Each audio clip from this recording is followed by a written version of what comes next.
Hi guys, welcome to another video. Today we are going to step back in time and we're going to look at my first ever 5 luxury bags. My oldest in my collection because I still have them all and I still use them all, sort of. And then we're going to fast forward to the present day and we're going to look at my latest 5 bags that I've bought, and we're going to do a little bit of comparing and contrasting. And some of it's very, very interesting. So stick around for that. Also, in the 5 bags that are my newest bags is the one that I am not going to unbox until I hit 1,000 subscribers. So you know what to do to help me out. I am including it in this video and you might see a little bit of a sneak peek because I'm not going to unbox it properly. So let's get going. So my very first ever luxury handbag, and you've all seen this one before, is this. So yeah, I've told the story of this many, many times. However, this was the bag that my husband surprised me with as my first ever luxury bag. And I'm such a bad person. I was so disappointed because I really wanted an Alma and he wouldn't have known that. He just went to the store, the lady helped him. He went all the way to London, he spent a hell of a lot of money and he came back with this, and I am just, yeah, it means the world to me. I've used it a lot, you can see, it's seen better days because it's been lovingly used. I'm just not a backpack. I'm just not a backpack person. Anyway, I'm not going to go into masses of detail on each bag because otherwise the video will be too long. But this is my first ever one. So obviously it's Louis Vuitton. It's in the monogram with the vachetta. I think it was called the Montesaurus backpack in the small size, maybe in the PM. I'm really not sure. That was my first ever luxury bag. So I can't remember the exact timing of all of these, but the first one must have been 20 or 25 plus years ago. There was quite a big gap between being able to afford then the next bag, and I really, really, really still wanted an Alma. I couldn't afford it. I ended up buying this one. So this is my second ever Louis Vuitton bag and luxury bag, and this is I think it was known as the pochette accessoire, and it is in the beautiful red epi leather. And I've always liked a red. If ever I've gone for a colour, I've always liked a red and obviously an orange. But I do really, really like this. This is my only epi leather piece, and I bought this in New York, and it was a real sentimental piece because we were on a trip with our best friends and we went to New York and it was so exciting. It really, really was. And I ended up buying this, and I think it was in Saks Fifth Avenue. It was in one of the massive department stores anyway, and it was just so special. And it reminds me of that trip. So yeah, I've used this loads. I really have. It's absolutely beautiful. So that was my second ever bag. Okay, just a little story behind the next one. So I did have 2 other Mulberry bags. This is the Mulberry bag, the third one. And I did have 2 other Mulberry bags, which were the first ever bags that I bought. But I'm not classing them in this video. Firstly, because I don't have either of them anymore. I did sell them, but I sort of gave them away. And also, yeah, I don't know, they were not this sort of style of bag. So anyway, I'm not including those 2 in this video because I don't have them to show you. But this one came next, and this is the Mulberry. I think it was called the Roxanne or the Roxy, something like that. And this was in the small size. They did a bigger one, and actually really, really like the bigger version of this. But it was super heavy, and it was also a lot more expensive, and I just couldn't afford it. So I went for this one, and this one has actually it's been amazing. I don't use it anymore. I haven't used it for a long time, but I love it. I'm so glad I've kept it. It is the beautiful, I think it was classed as oak, or was it chestnut, something like that. And it's just beautiful. It is so worn now. You can see just on the handles how worn it is, but I love Mulberry. And I've always loved Mulberry, and this was an absolute classic at the time. So that was number 3. Number 4. Yay! I finally got my Alma. And although my absolute holy grail bag at the time was to have the Alma in the monogram, because I had the backpack, even though I really didn't like it, I just thought I shouldn't get another monogram piece because I don't know, at the time I thought I needed to get something different rather than two very, very similar bags, even though there was different styles. So I went for this and I love the Damietta Bean. I absolutely love it. I sort of wish that I got an Alma in the monogram at some point, but I never did. I went for this one. It was a lot more carefree because of the darker leather rather than vachetta. And as I say, this is very, very old now. And you can see it's still, the canvas is, yeah, the canvas is still amazing. There's literally nothing on it. The only issues this has been worn to death, and I mean worn to death for, I was going to say years, but even sort of decades, if you like. Yeah, it's very worn on the handles now. So it's only the leather that's actually started to come away in the glazing. Yeah, even the bottom, it's beautiful. Inside it's very dirty, but it's the old burnt orange inside, and they don't do that colour anymore. I'm pretty sure they do red interiors now. This is still going. The Alma, along with the Speedy, I suppose, are the two absolute classics, and and also the Neverfull. However, the Alma is still going strong. I think most people will probably go for the BB size now. This is literally top handle, handheld. There is no shoulder strap. There's no strap that goes with this. It never bothered me.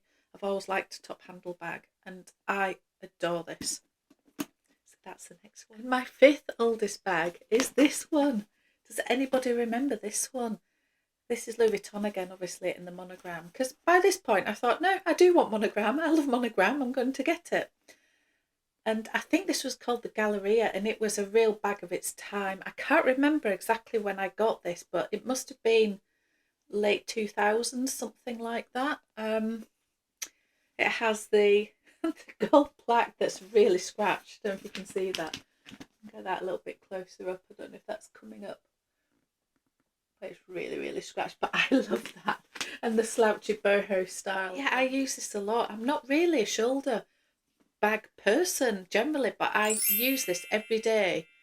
I think for easily 10 or 12 years, and I'm not kidding, literally every day, other than maybe swapping out to go out. Maybe swapping out for one of the other bags very occasionally, but pretty much every day this bag got used, and you can see by the wear on the vachetta, particularly underneath. It's definitely seen better days, but I absolutely love this bag. It's got the dust bag in there, but the inside it has a pocket, has a slip pocket there, and it's like a microfiber lining. I love this bag so much.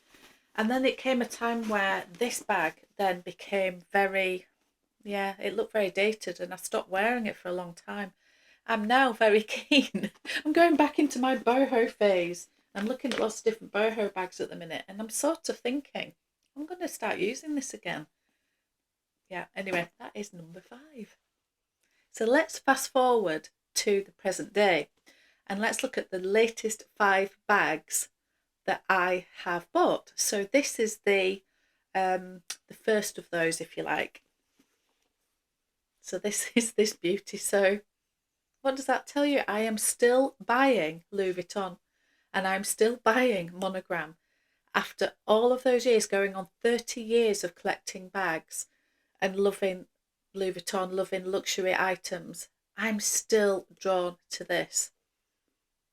I'm not going to talk anymore about this because I've raved about this bag so many times, the Petite Mal. And it's funny, the one I've chosen isn't a different iteration of this. I haven't gone for the hard-sided heritage in the Petite Mal, but in a more modern day twist. Like even going for the reverse monogram, or going for one of the other, maybe an epi leather or something just a little bit different to monogram. There's so many different variations now. There's the 1854 that came out with the different canvas.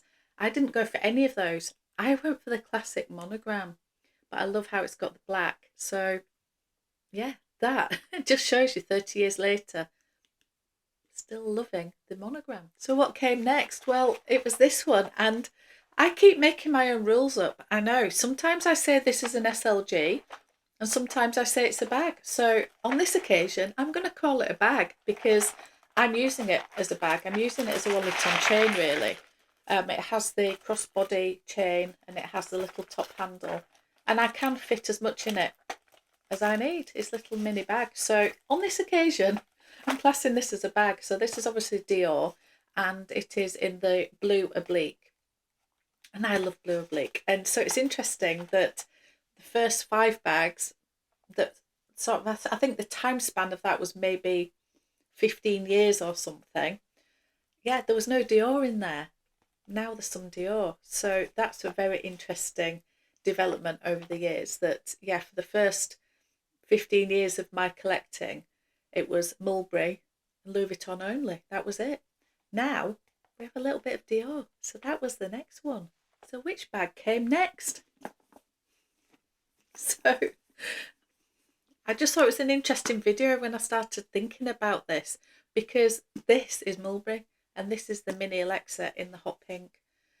And for me, I was just going back to my roots. This one, this was a really edgy style. I think the Bayswater was probably out by then. The Lily I don't think was, but Mulberry, there was a very, very classic styles. And the previous 2 bags that I've had from Mulberry, which I'm not including in this video because I don't have them any longer, were the old mock crop version ones that were very dated after a while. This was very, very edgy. And then it became, yeah, I think I just moved on. I don't think it became very, very dated, or maybe you disagree. But I moved on to other things and I just started loving Louis Vuitton more and more, and then went into other brands. And it just shows, doesn't it? Just look at the difference between them. So you can see the heritage is still there with the buckles, the straps. But they're very different bags, aren't they? But all the elements of Mulberry are still there in these. So the beautiful leather, the chain lock, the straps and the buckles, the postman's lock, it's all very Mulberry. This comes with a crossbody strap, and yeah, I love this bag. So the Roxanne, I haven't bought a Mulberry bag in between. And this, yeah, seemed to have gone back to my roots more recently. So that's a very interesting development, isn't it? You know, I've gone through all different brands in between these 5 and 5, and I've gone back to Mulberry. So what came next after the Mulberry? Well, it was this one. It was the side trunk. So back to Louis Vuitton. And again, I've shown this one. I've done a review of this. I'll link those videos above and below of the unboxing of this and of the review, because yeah, I've been absolutely loving this. So it's got some elements of Louis Vuitton. It's got the monogram, it's got the hard-sided luggage, but then obviously the soft leather. But it's very edgy, it's very, very different. So you can see how Louis Vuitton has sort of emerged and evolved over time. So I love this. I love looking at this and looking at some of the older pieces. So let's just grab the Galleria so you can see how the styles have changed. Although there's still monogram happening, there's still boho bags, like the artsy. I tried the artsy bag on in monogram the other day in Louis Vuitton, which is not dissimilar style to this. It's like yeah, it's a bit sort of more modern version of this. It's got more of a braided handle and it doesn't have the big plaque. But there you go. So you can see that these two show you how diverse Louis Vuitton has become over those years. So anyway, this was the next one. So it's interesting, isn't it, how I've gone back to Louis Vuitton and I've bought, yeah. So I've bought this one from Louis Vuitton very recently and this one from Louis Vuitton very recently. So what does that tell you? And the 5th bag that I have bought is actually It's right here in front of me. It's literally here. And I haven't unboxed this yet. Obviously, I have unboxed it, as in I've taken it out of the box just for this video. I'm not going to reveal it, obviously, because I am going to do a full unboxing and story time of this bag when I get to 1,000 subscribers. And I am so close now. So if you want to see what this bag actually is, please, please, please, you know what to do. Hit the subscribe button and become part of my little family. So I'm going to put it up here and then I'm going to blur it out just as a little tease. So here we go.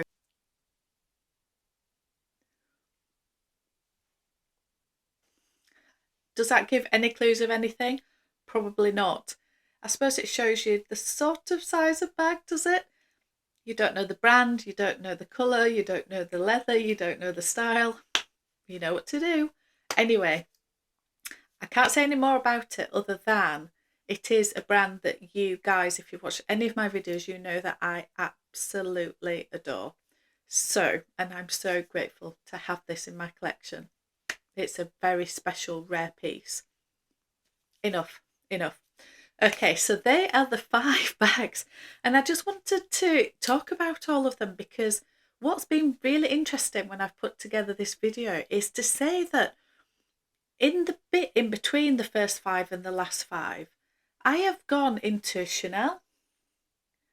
I've gone into, I don't know if you can see that up there, my beautiful Birkin 25. I've gone into Hermes. I've gone more into Dior. And I haven't bought Mulberry or Louis Vuitton for quite some time. Yet more recently, I've gone back and gone, I love Louis Vuitton. And then I've gone back to Mulberry as well. So I don't know if I'm feeling nostalgic or whether the brands are just coming out with things that I adore, whether I'm getting a little bit sick of the other brands and price increases. We've talked about that, haven't we? The price increases, particularly of the classic flaps. And I understand now that the Chanel 19, by the way, and I will link my video of my reaction to the Chanel price increases and some alternatives I think you could look at instead now. But I believe that this is 5,000, is it like 5,500 now? I think I paid about 3,400 for this, and it's only last year. It's not even a year ago that I bought that. Anyway, that's a whole other video that you can go and watch. However, I just thought it was interesting to see how my collection has gone from 20 odd, nearly 30 years ago to the present day. And there's not masses of differences. However, I have gone through, it's not that I've bought the same things all along. I've gone through a bit of a journey. So there we have it. Let me know what your first 5 bags were. Do you still have them? Do you still use them? Do you still love them? Do you still buy that brand? I'd be really interested to know. So thank you so much for watching. If you want to see my Chanel price increase reaction video, I shall link it here. And other than that, I will see you on the next one.